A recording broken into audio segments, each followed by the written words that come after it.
बिस्मिल्लाहिर्रहमानिर्रहीम। अस्सलाम वालेकुम। मेरा नाम है मनव्वर हुसैन और आप मेरा यूट्यूब का चैनल देख रहे हैं मनव्वर केमिस्ट के नाम से। हमने बेटा जी एम्पिरिकल फार्मूले को कंबस्टन एनालिसिस के ज़रिए से फाइंड आउट कर लिया था। आज हमारा उसका नेक्स्ट न्यूमेरिकल है और 4 वाला, उसके साथ जो एग्जाम्पल में आता है। फिर अगला न्यूमेरिकल 5 वाला, ये दोनों आज हम करेंगे बाय द वे। ठीक है, बहुत सिंपल है। अगर आपने वो मेरा लेक्चर जो मैंने इधर हाफ लिखा हुआ है बाय द वे, ठीक है, ये मैंने आपको प्रीवियस लेक्चर में करवाया था सारा। ठीक है, अगर आपने वो वाला लेक्चर नहीं सुना तो वो देख लें, उसके बाद फिर आपको न्यूमेरिकल जो है वो ज़्यादा आसान लगेगा। ठीक है बेटा, आ जाएं ज़रा। हमारा एग्जाम्पल नंबर 4 है, उसने सैंपल दिया है आपको ऑर्गेनिक कंपाउंड का। ठीक है, और ऑर्गेनिक कंपाउंड जो है आपके पास कार्बन है, हाइड्रोजन है और ऑक्सीजन है। उसका मास बता रहा है वो 0.5439 ग्राम है। ठीक है, टोटल जो ऑर्गेनिक कंपाउंड का आपने प्री वेट करना होता है बाय द वे। उसके बाद उसने कार्बन डाइऑक्साइड को निकाला यहाँ से। ठीक है, और फिर वाटर की जो कह लो कि ग्राम में वजन है उसने यहाँ से निकाला। ठीक है, कैसे निकाला वो मैं आपको पहले पढ़ा चुका हूँ बाय द वे, उस पर बात नहीं करूँगा। तो वो कहता है जी बताओ इस ऑर्गेनिक कंपाउंड में इतनी कार्बन डाइऑक्साइड निकली, इतना वाटर निकला, बताओ इसका एम्पिरिकल फार्मूला क्या होगा। ठीक है, एक बात गौर करने वाली है, उसने इसको इसके अंदर आपको ऑक्सीजन नहीं बताई हुई।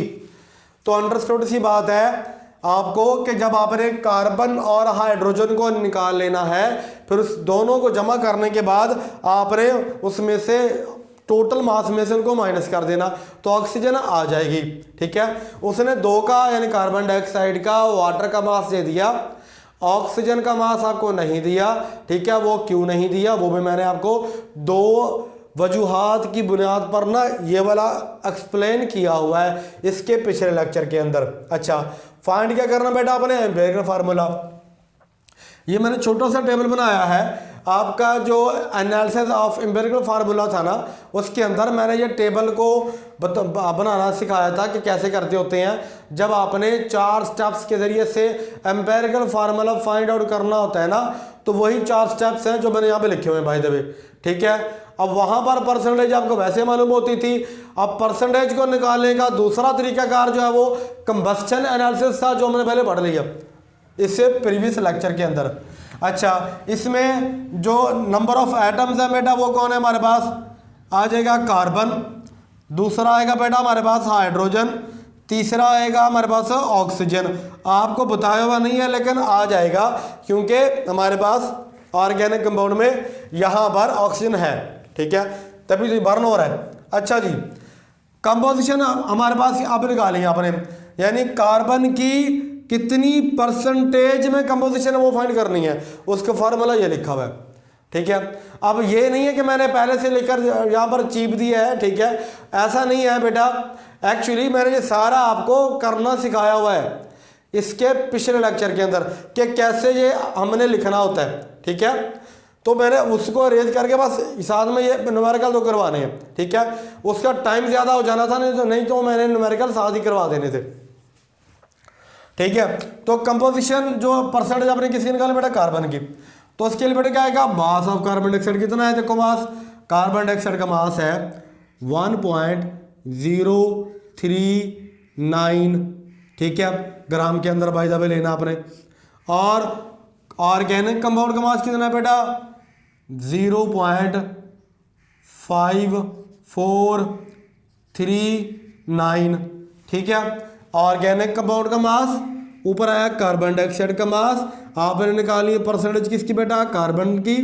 ठीक है, तो कार्बन का मास आएगा ऊपर और नीचे आएगा इसका कार्बन डाइऑक्साइड का मॉलिक्यूलर मास, ज़र्ब कर देंगे विद 100 तो आपके पास आ जाएगा इसकी कंपोजिशन।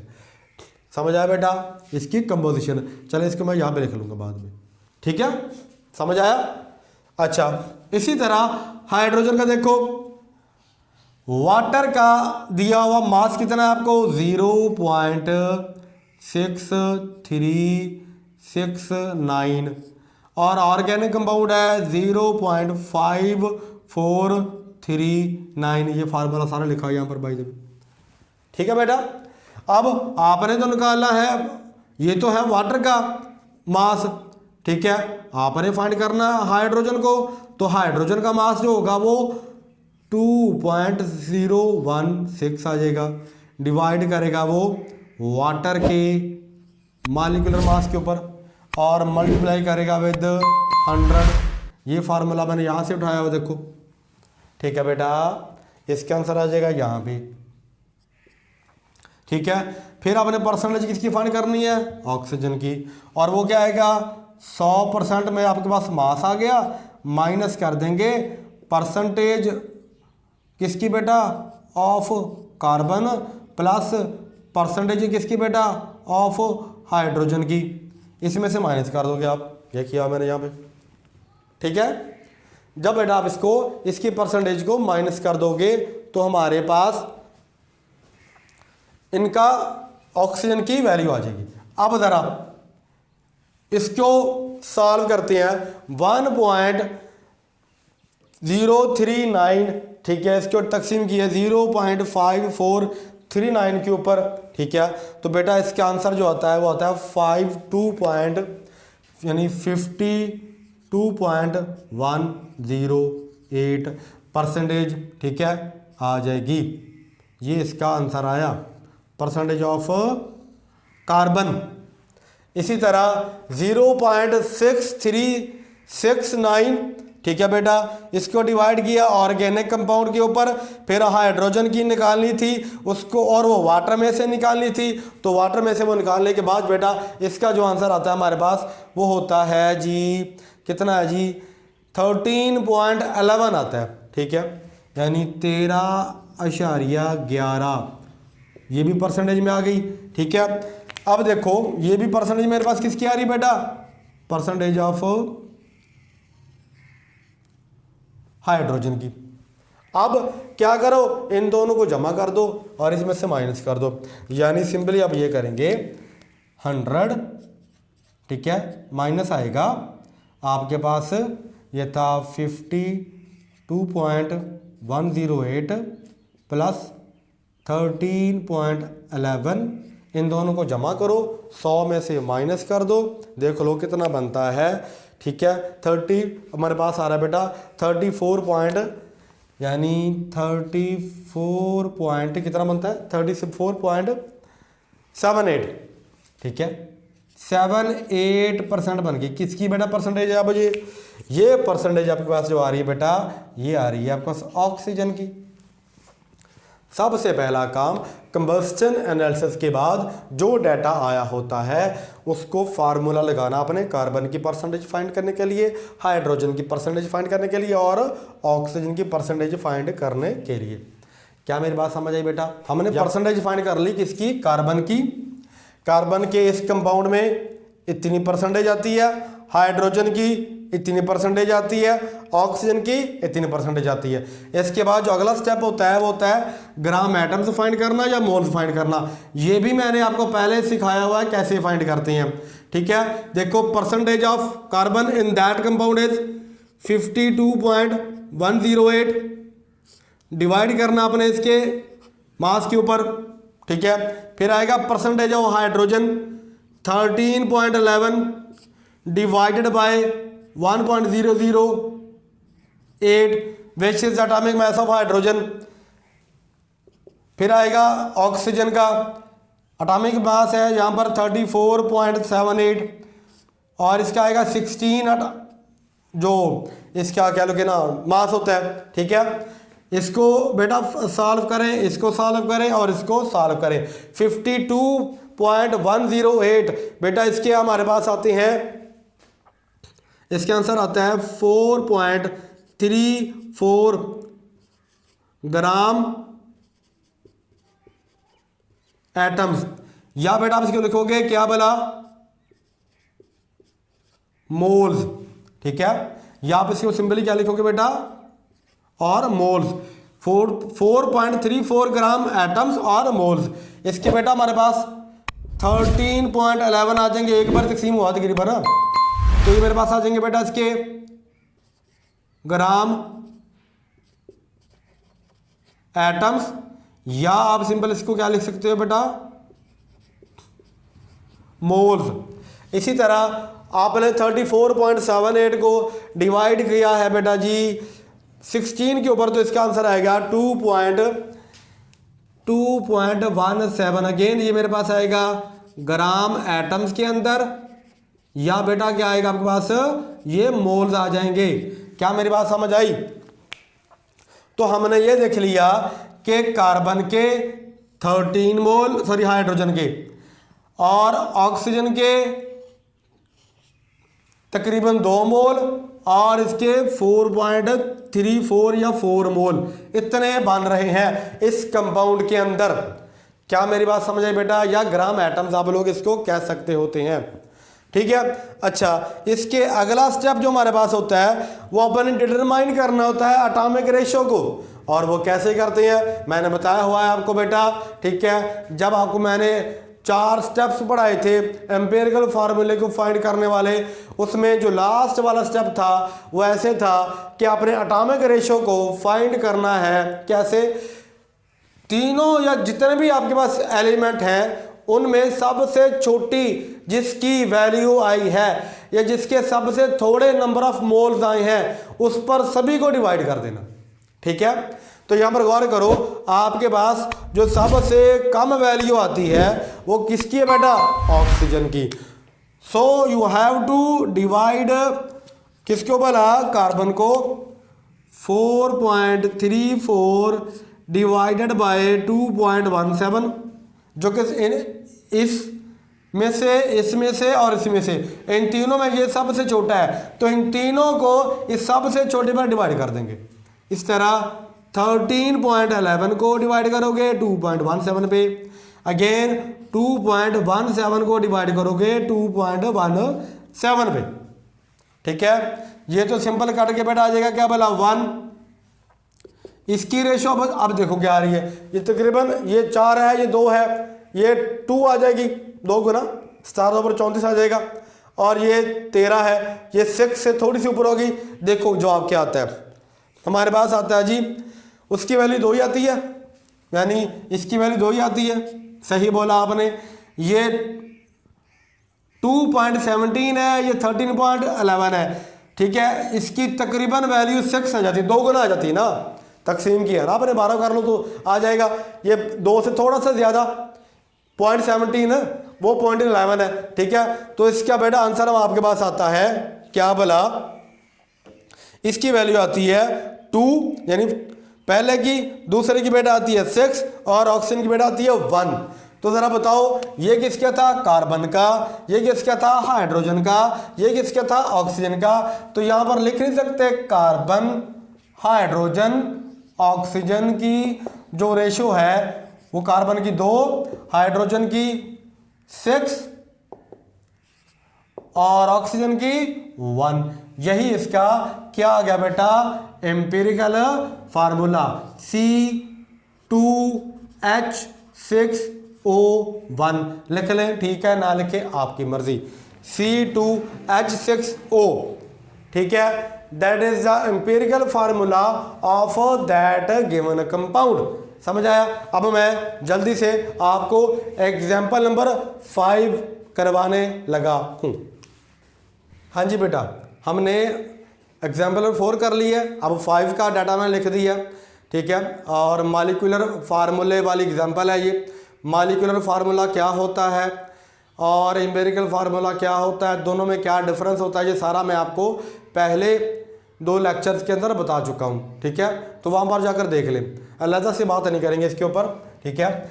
आ जाओ आपके दिए हुए डाटा के ऊपर।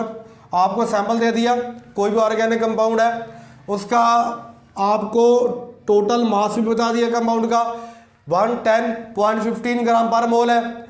और मजे की बात यह है कि ये जो फार्मूले लगाकर कंबस्शन एनालिसिस में आपने परसेंटेज ऑफ कार्बन, हाइड्रोजन या ऑक्सीजन फाइंड करनी होती है, उसने वो भी दे दिया आपको, ठीक है। यानी उसने ऑलरेडी आपको परसेंटेज ऑफ कार्बन दी हुई है, और परसेंटेज ऑफ कार्बन कितनी बताई उसने भाई दबे 65.44। उसके बाद परसेंटेज ऑफ हाइड्रोजन है 5.50, फिर ऑक्सीजन की परसेंटेज है 29.06। इस फार्मूले में हम इस फार्मूले यानी इस कॉलम में इस फार्मूले के तहत हम परसेंटेज निकालते होते हैं कंबस्शन एनालिसिस जब करते हैं तो, लेकिन उसने आपको ये हल करके दे दिया, ठीक है। यानी न्यूमेरिकल बहुत ही आसान है, उसने परसेंटेज फाइंड करके दे दी। इस कंपाउंड में इतने परसेंट हाइड्रोजन है, इतने परसेंट ऑक्सीजन है, इतने परसेंट कार्बन है, बताओ इसका एम्पिरिकल फार्मूला क्या होगा और मॉलिक्यूलर फार्मूला क्या होगा। तो पहला काम तो ये करना होता है, फिर दूसरा काम आपने क्या करना होता है, यानी ये दूसरा काम होता है। तीसरा काम क्या करना होता है आपने, कि आपने ग्राम एटम्स या मोल्स फाइंड करने होते हैं, ठीक है। और ग्राम एटम्स या मोल्स फाइंड करने के लिए क्या होता है, कंपाउंड के अंदर दिया हुआ मास किसी भी एलिमेंट का 65.44 होता है, या टोटल मास कह लो उसका जो दिया होता है, और उसका आ जाएगा मोलर मास जो कि 12 होता है कार्बन का। फिर हाइड्रोजन का दिया हुआ आपको जो कह लो कंपाउंड के अंदर मास था 5.50, और इसका एटॉमिक वेट होता है, ये मास होता है 1.008। इसका 29 दिया हुआ है और ये 16 होता है। क्या करेंगे, डिवाइड करने के बाद आप मोल्स या ग्राम एटम्स फाइंड कर लेंगे। 65.44 ग्राम को जब 12 पर तकसीम किया है, जवाब आता है आपके पास बेटा जी 5.45, ठीक है। यानी 5.45 ग्राम एटम्स आते हैं इसके या मोल्स आते हैं। इसी तरह जब इसको डिवाइड करोगे ये तो बाहर नहीं तो वही वैसे ही आएगा, तकरीबन 5.45 इसका भी आ जाएगा, ठीक है बेटा। देखो ना 1.008 है, आप इसको 5.50 भी लिख ले तो भी आपका काम चल जाएगा, ठीक है बेटा। तो आपके पास आएगा 5.45, जबकि 16 हमारे पास जो होता है इसको जब डिवाइड करेंगे तो आपको पता 16 2 पर 32 होता है ना, तो ये 29 है, यानी 2 से थोड़ा सा कम है, ठीक है। इसका आंसर है 1.86 सॉरी 2 1 पॉइंट, इसका आंसर है बेटा 1.82 मोल्स और ग्राम एटम्स आ गए। अब एटॉमिक रेशियो फाइंड करनी है, और अगर एटॉमिक रेशियो सिंपल हो, होल नंबर हो, फ्रैक्शन ना हो, वही एम्पिरिकल फार्मूला होता है। कैसे करेंगे, जो सबसे छोटा मोल जिसके होते हैं उसको सभी पर डिवाइड कर देते हैं, ठीक है। हमारे पास आएगा 5.45 डिवाइडेड बाय 1.82, फिर आएगा 5.45 अगेन 1.82, और आएगा बेटा 1.82 बाय 1.82। इसका सिंपल आंसर 1 आ जाएगा, दोनों कट जाने के बाद इसका आंसर जो है, ठीक है, देखते हैं दोनों को सेम ही आएगा बाय द वे, ठीक है। वो कहता है जी 5.45 को जब डिवाइड करेंगे 1.82 के ऊपर तो आपके पास जो आंसर आता है वो आता है आपके पास 1.82 को तकसीम करने के बाद 3, इसका भी आंसर आता है बेटा 3, ठीक है। यानी 4.45 को 1.82 पर जब डिवाइड किया तो इसका आंसर बेटा आता है 3, इसका भी आंसर आता है 3, इसका बेटा आंसर 1 आता है। तो ज़रा लिखें इसका जो एम्पिरिकल फार्मूला है, empirical formula carbon hydrogen oxygen. Carbon के कितने 3, हाइड्रोजन के भी 3, ऑक्सीजन का 1। तो एम्पिरिकल फार्मूला क्या है बेटा, एम्पिरिकल फार्मूला आएगा C3H3O1 लिख लें, ठीक है, ना लिखें तो भी ठीक है, ठीक है बेटा। इसका एम्पिरिकल फार्मूला आया C3H3O। अब दूसरा फाइंड करना है और वो क्या है बेटा, मॉलिक्यूलर फार्मूला।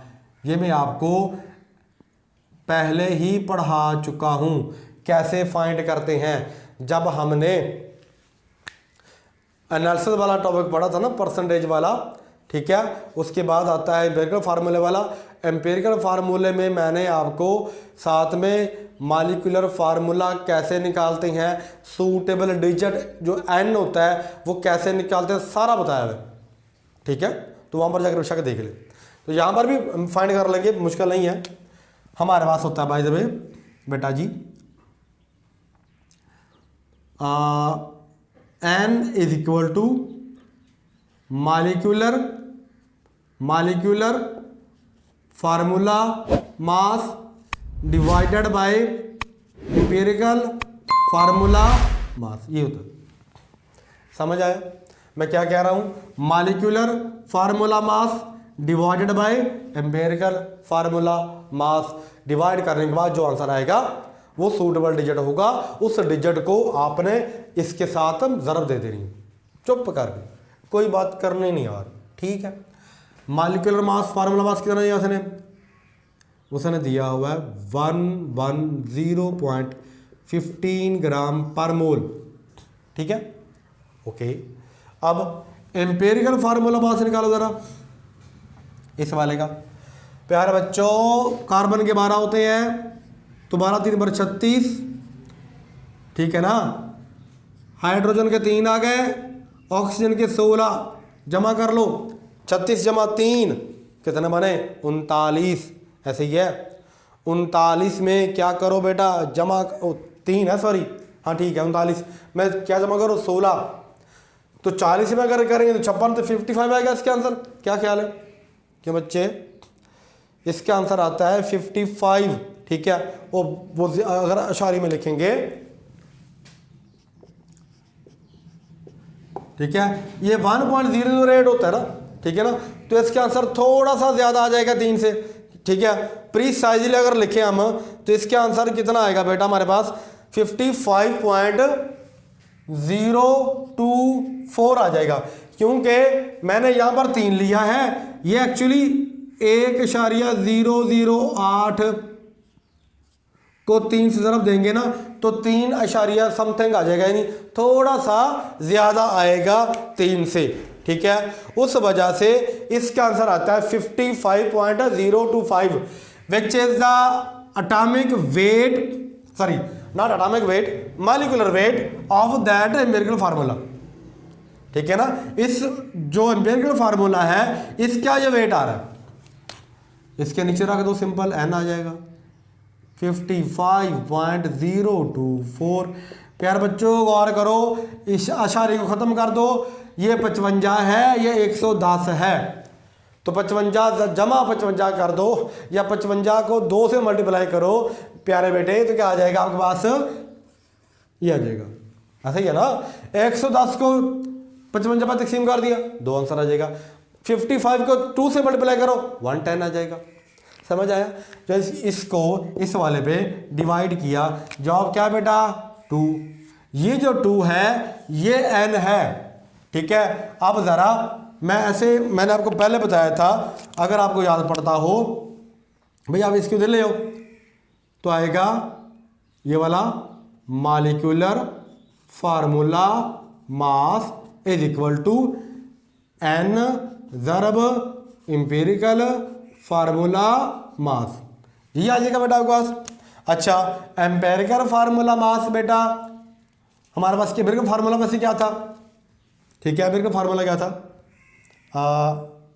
यहाँ पर मास लिख लिया ना मैंने, यहाँ पर आएगा बेटा कार्बन के 3, हाइड्रोजन के 3, ऑक्सीजन का 2 से ज़रब दे दो, जवाब आएगा कार्बन के 6, हाइड्रोजन के 6, ऑक्सीजन के 2। That is your answer, C6H6O2। That is your molecular formula of the given compound. यहाँ पर ये बेशक मास ना लिखो, यहाँ पर लिखना था, बस कर लिया मैंने। Number of moles, sorry not moles, a suitable digit multiply with empirical formula जो कि दिया हुआ ये वाला। ठीक है, उसके बाद बेटा क्या आएगा आपके पास? ये आ जाएगा C6H6O2। ठीक है बेटा, एग्जाम्पल आपकी 5 वाली खत्म हो गई है। ठीक है, हमने 5 तक एग्जाम्पल पढ़ ली है। इसके अगला टॉपिक आएगा बेटा मोल वाला। जो कि मेरा फेवरेट टॉपिक है। उस पर बहुत सारी बातें आपको नई सीखने को मिलेंगी। तब तक इजाज़त दीजिएगा, अपना बहुत सारा ख्याल रखिएगा, दुआ में याद रखिएगा। अल्लाह हाफिज़।